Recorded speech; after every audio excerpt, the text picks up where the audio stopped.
Welcome to Talking Carts, the Consumer Reports podcast that helps you shop smarter, save more, and feel good about every purchase. I'm Tanya Christian. And I'm Brian Vines. And this is Talking Carts.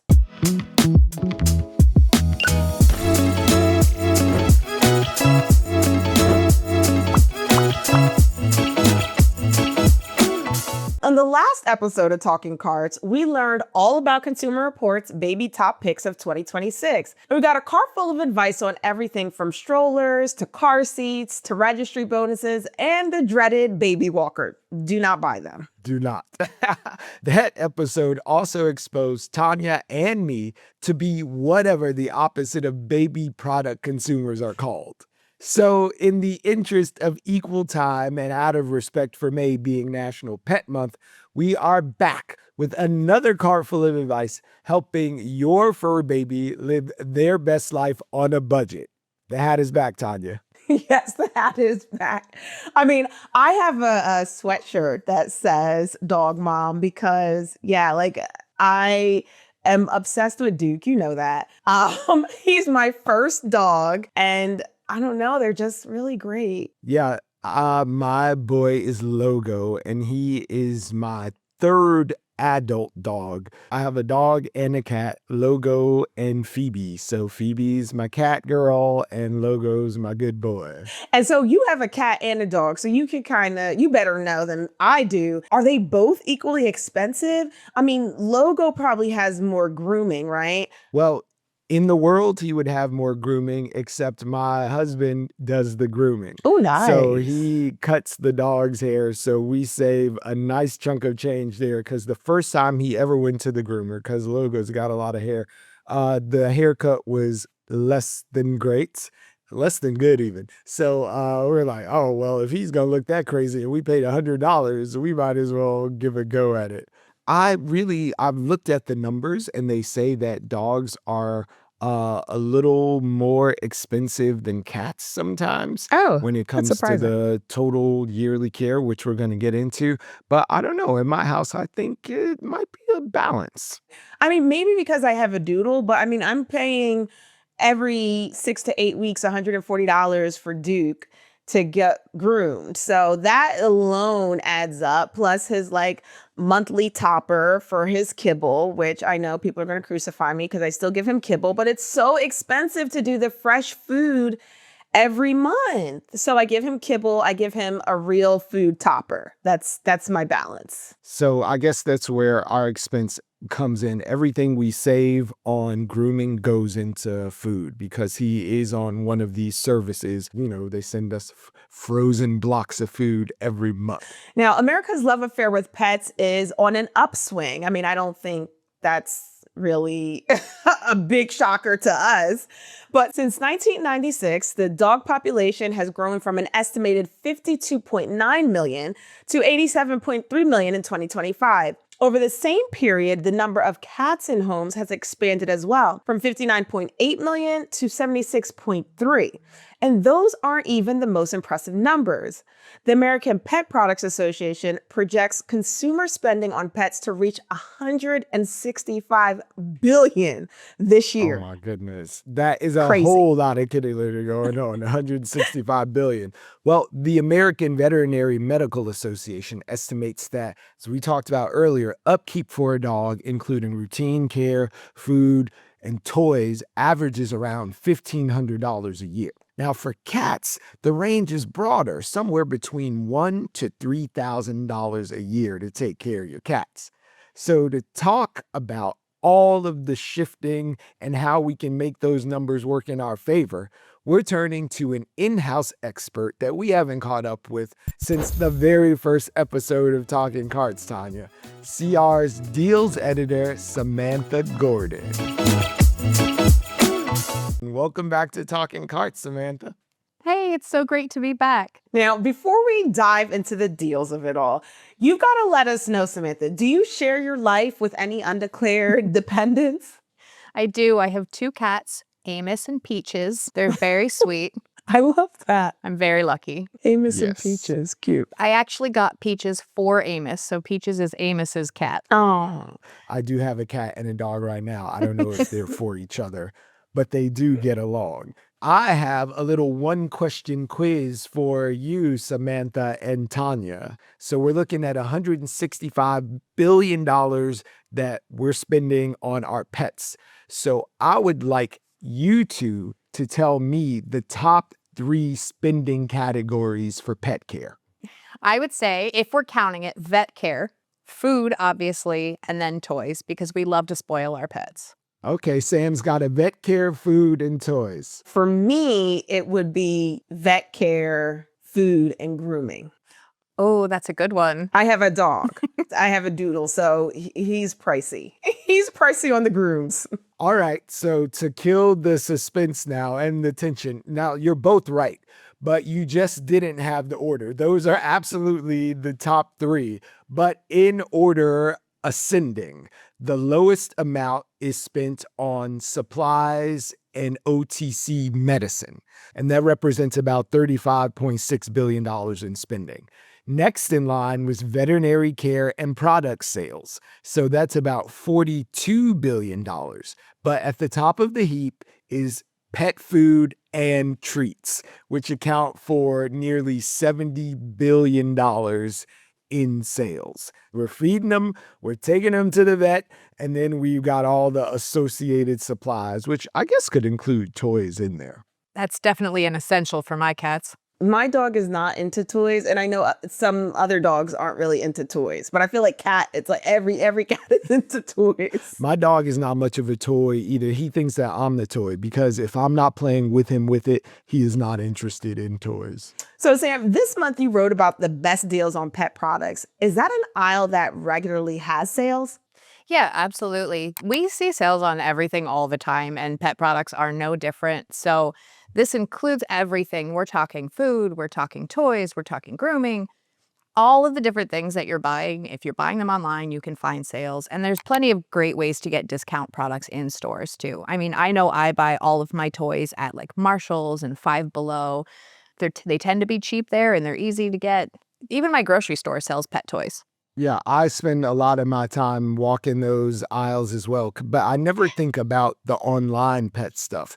But I guess in my house, one of us is more online and the other is more in person. So yeah, if I'm walking the aisles at the random, if I'm at a Burlington or something, we're over looking for a squeaky thing or whatever the sale thing is. And I'm always there Googling to make sure it's not going to kill my dog first. I'm like, okay, is this a safe toy? Because it's cheap now, because I love cheap, but we got to keep it safe too. Yeah, I would say for those little one-off purchases, you just want to spoil your pets that day, in store is great. But if you're looking at, buying a new water fountain or a litter box or a pet camera, those more expensive things, I would look online. I would try to find savings as best you can. And there are a lot of ways to do that. So for instance, Chewy does the auto ship. And you can add toys to that and still get that discount that comes with the auto ship. I think you have to meet thresholds of prices and you'll get discounts. And then the next time you order it, you can just remove that item, but you still got the discount on it in the first place. And especially like if your pets go through toys and they love, say, a lot of dogs love the lamb chop toys. Yes. And a lot of dogs go through them quickly. So you can add them to the auto ship and get the discount however often you want to get those toys. So that's a great way to save even if something's not on sale. Yeah, my best friend always gets a big old carrot. Yeah, I do the subscribe and save for the food and the wipes because my goodness, the amount of wipes I go through is ridiculous. But like things like that absolutely makes sense to go on the subscribe and save. And to your point, Sam, there is like a threshold and it's like, I'm not going to order toys and then have to pay this huge shipping fee. So I might as well just throw it in with the order that's coming on a regular basis and get that discount in there too. Yeah, why not? If you can save a little extra, why would you not want to do that? So I have recurring orders for cat litter and my cat's dry food. And every month I'll throw in a toy or two just to keep things exciting in the house and rotate out the old ones they're not playing with anymore. So it's a great way to just, I don't feel so bad. It's a $5 toy, but I'll get it for $4 and that feels nice. I love that. I'm want to, again, because I'm not the online person in the house. I know we have the auto shipping on litter and like probiotic vitamins that are coming and the Love hygienic wipes. So that's a great tip that I'll be incorporating, and look for what's in there that they're not going to charge us for the extra 2 ounces that are in the box. So I'm wondering, what should we be adding to our cart for our pets this year, or this month, actually? Are there any particular deals, or do they go by season? What's looking good for pets right now on a discount?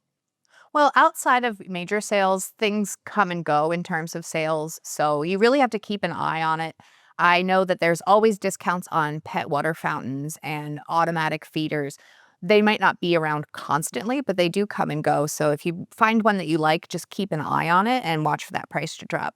As far as this month, I would say if you don't really need anything, your best bet would actually be to hold off, because Amazon Prime Day is coming next month. Now, they haven't announced the dates yet, but they normally announce that 2 to 3 weeks beforehand. So mid-June to late June is when we're expecting that sale to happen. And when that happens, all the other retailers drop their prices to match. Even if they don't call them sales as well, there's going to be a lot of opportunities to save. And we always see discounts on pet gear during this month, or during these sales rather. So if you're thinking about investing in a new automatic feeder or a fancier water fountain, or any big purchase, maybe a cat tree, maybe a crate for your dog, anything like that, if you can hold off until next month, odds are you're going to get better savings, or you'll at least have more options that are on sale, even if those prices match what we see any other time of year. Can I say, even for the treats, I wait for Amazon Prime.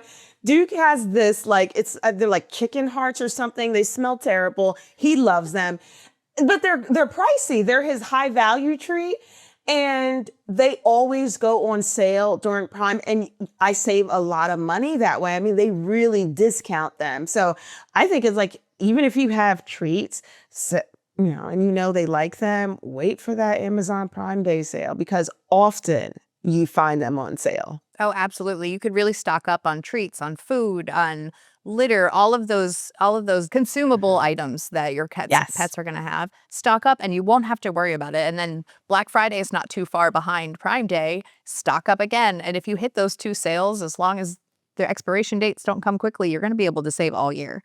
Yeah, that is the trick. And that means it's a treat for you. It's a high value treat for the dog or cat, and for the person who's paying the bills. I love that. And you mentioned, Samantha, the whole ripple effect of the Prime Days. So even though Prime Days is happening, the folks over at Petco and PetSmart and Petland and all those other places are still gonna like try to match what they're doing over there. So you can still get some of the benefits from them cutting their prices. Yeah, absolutely. And a lot of these pet stores, I don't know if the policy is for sure, but the odds are if their prices on the website are lower, you can go into the store and get that price. Even if it's not offered, go to customer service and say, hey, I saw this online. Can I get this price in store? I'm right here.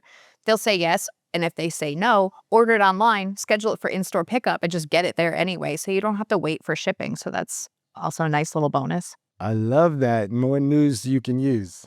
Absolutely. I've done that before. And they're very easy about it. I think, like, even at the cash register, you can just say, hey, I saw this online, and they're pretty good with price matching it. Yeah, that's true for all retailers as well, which is nice. But especially if you're doing your pet shopping and you don't feel like waiting to get whatever it is you're going to buy, get it right there in the store, but get the online price still. So we have gotten into the freeze-dried chicken hearts of it all, and those are very specific things that we know our pets love. But for someone who is a new or expectant pet owner who thinks that they're only going to have to spend on toys and food, what are some of the other product categories that might make living with your new family member a little easier? And you might also manifest some savings in these upcoming sales, because having a pet is a lot more than just food and toys. Yeah, absolutely.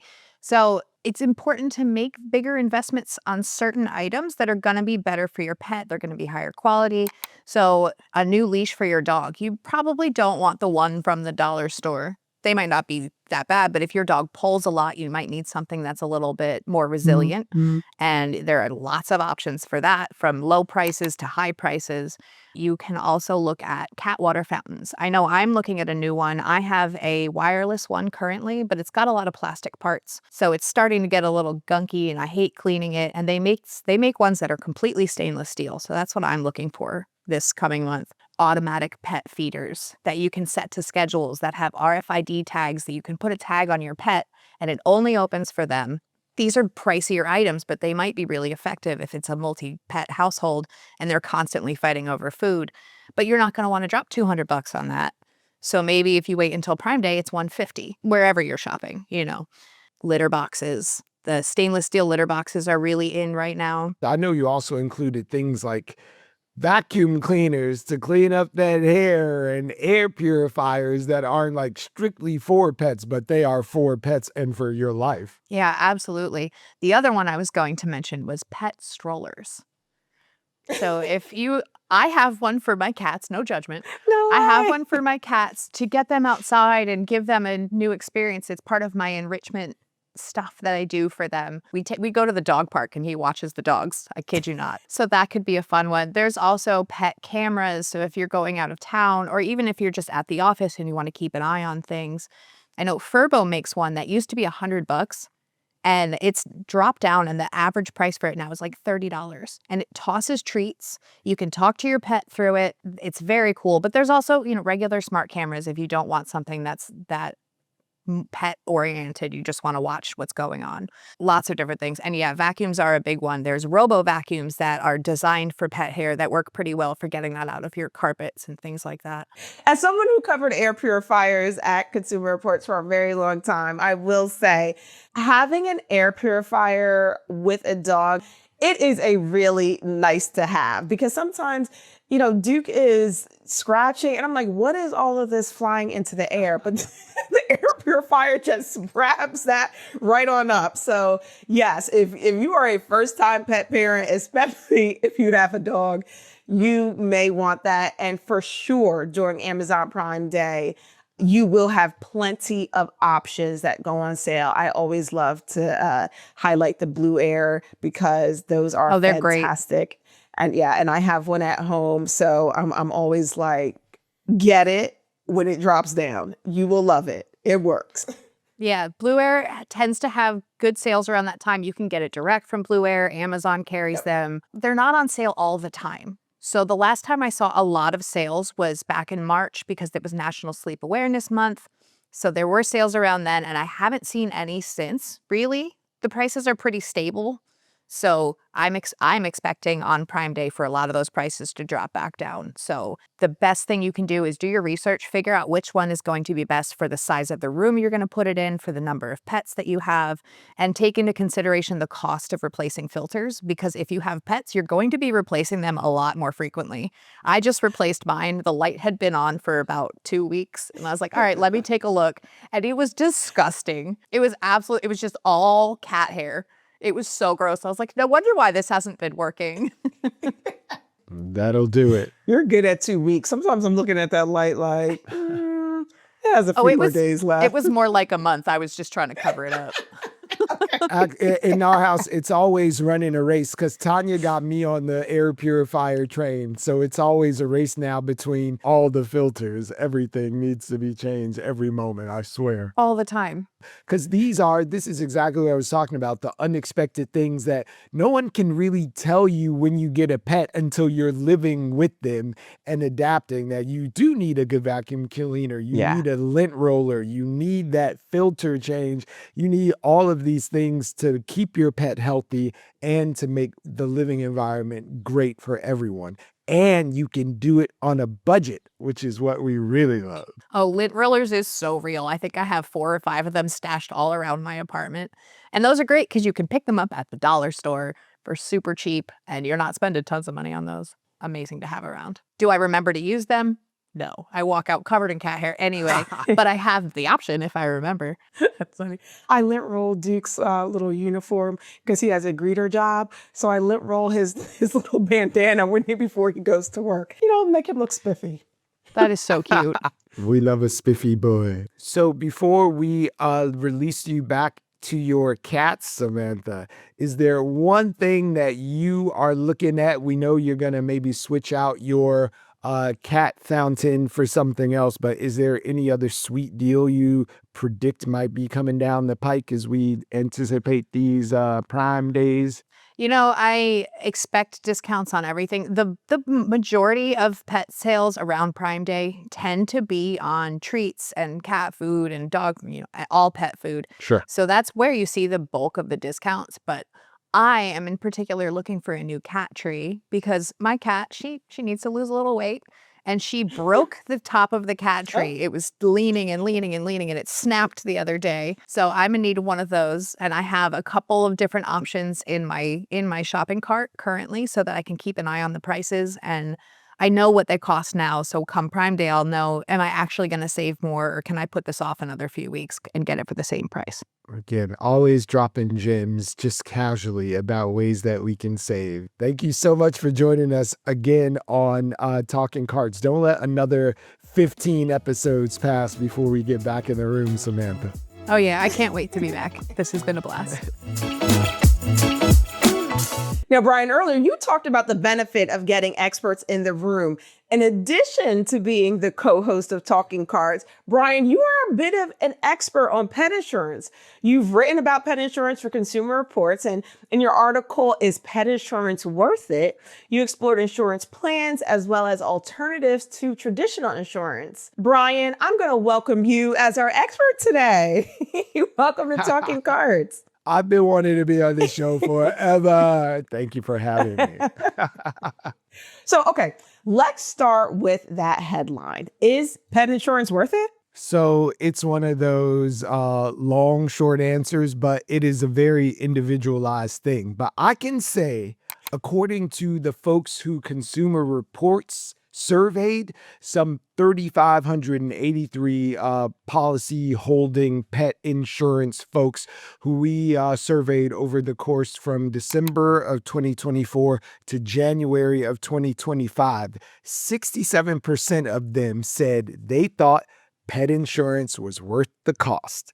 So they thought it was worth it, which I thought was really a shift from when we first started talking about this. It works for those folks. Okay. 34% of the folks who had policies said they actually saved more money by having pet insurance than they would if they than what they spent on premiums and deductibles. So 34% of them said that they saved money by having it.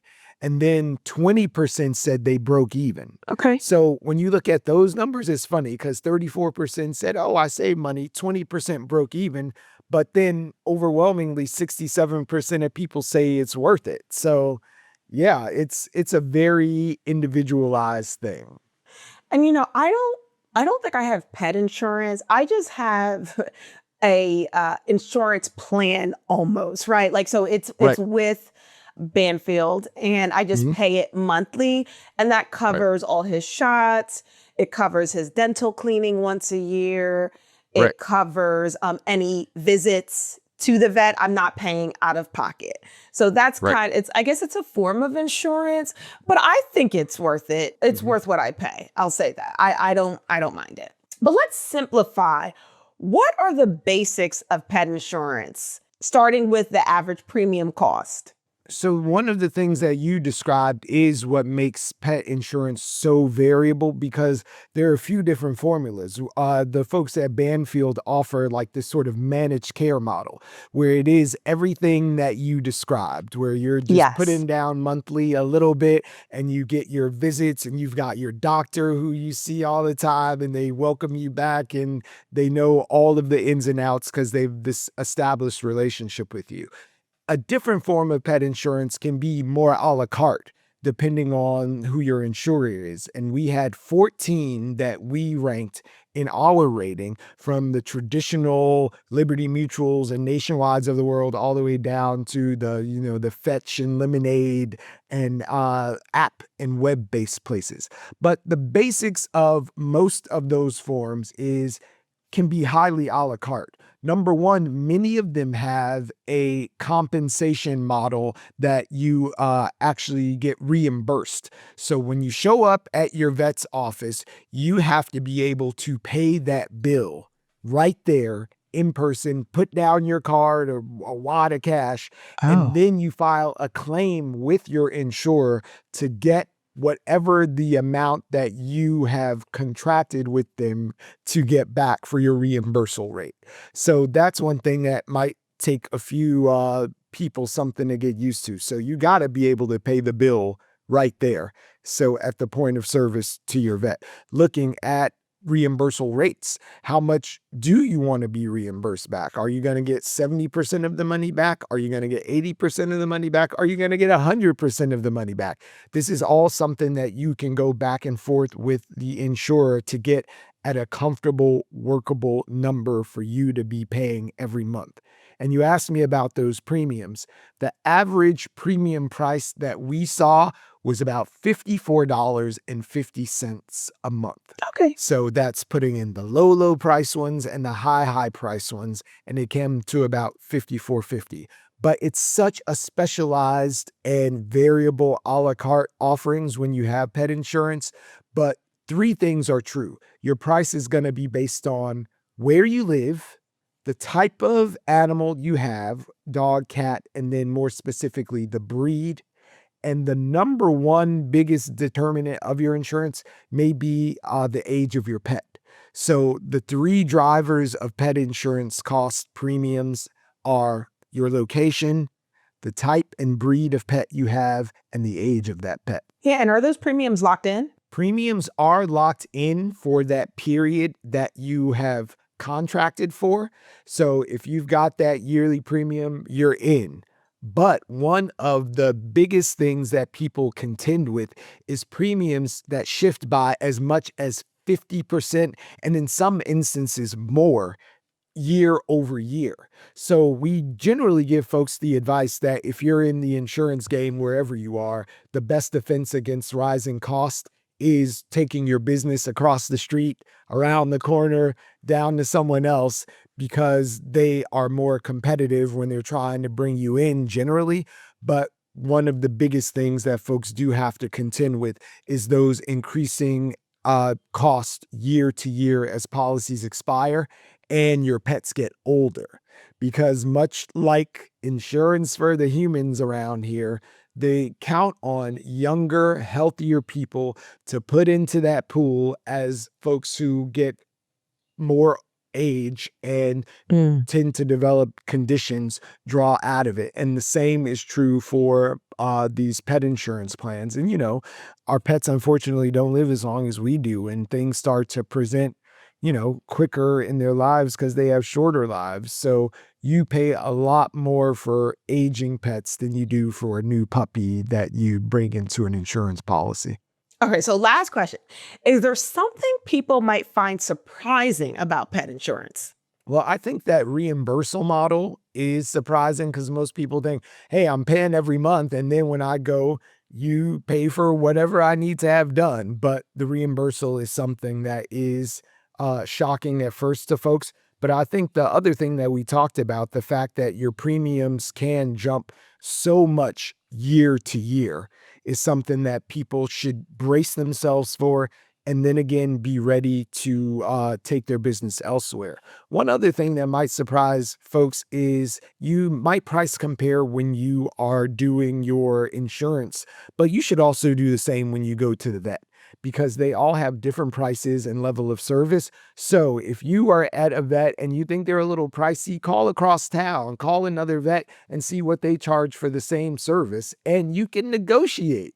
So do it. Like, the only thing you can gain is a discount or a no. And either way, you tried. So there are a few surprising things, but always use the power of negotiation and taking your business elsewhere if things start to get a little out of hand with your expenses for your pet. That is our insurance expert, Brian Vines. Thank you so much for joining us on Talking Cards and letting us know all about these insurance plans that we may want to get into. So thanks again, Brian. My pleasure. Yes, pets are an expense, and while you can't put a price on the love and comedy they bring into your life, you can save a few bucks along the way, especially when you tune into CR's deal tracking. And just like with babies, you can choose to splurge or save without compromising your pet's health and happiness. So happy Pet Month to all our listeners and your furry friends. We'll see you next time. Bye.